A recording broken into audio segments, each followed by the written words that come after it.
Well, today it's going to be a little bit of a negative one because I've got a complaint. My complaint, I don't know if you can see him way off there in the distance in the back, but I'm seeing people who are using the BLM land as a place to store their RV, and I don't think that's right. People, I've seen RVs that are out here for 14 days, and out of those 14 days, maybe a day or two, I'll see somebody come in and just kind of look at the RV and then go inside for an hour or two and then disappear. Well, I understand where they're coming from because when I bought my little RV in San Diego, the rules were if your RV was 19 feet or shorter, you could park street side. So mine's 18 feet, so I should be able to, for about 6 months, 8 months, I parked right in front of my property because I could. And then they changed the rules that it had to be 19 feet or shorter, and also 10 feet, what was it, 9 feet. Couldn't be any taller than 9 feet tall. And that includes everything. And mine with the air conditioning unit on top and everything is 12. So I couldn't park in front of my place anymore. So I had to find, rental places where I could park. And so I understand a little bit. So, I'm wondering if these people who have their RVs out here at the BLM are from Provo and the rules have changed where you can't park street side anymore. But, it just doesn't seem right that they're using the BLM land to park their RVs throughout the year. They'll park here for 14 days and then move down the road 30 miles for 14 days and then back here for 30 miles. And so, I think if you're going to BLM, you should be in your RV.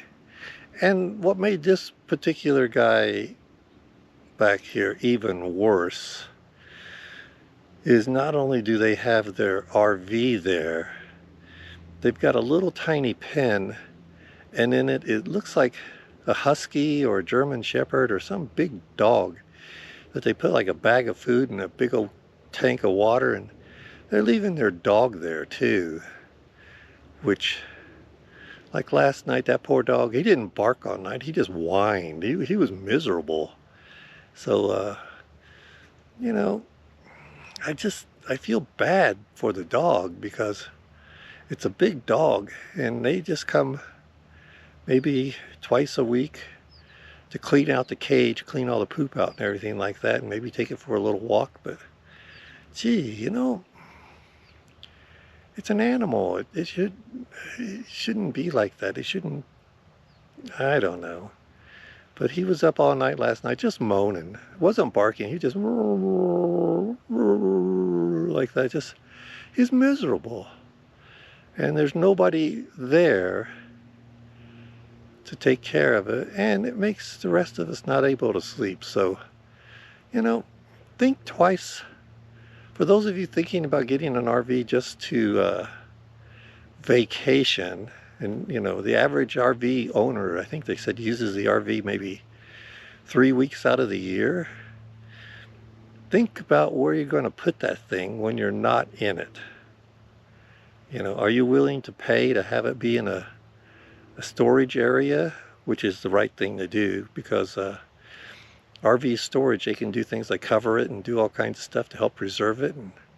But just, check your local city and state rules to see if you can park your RV in front of your place.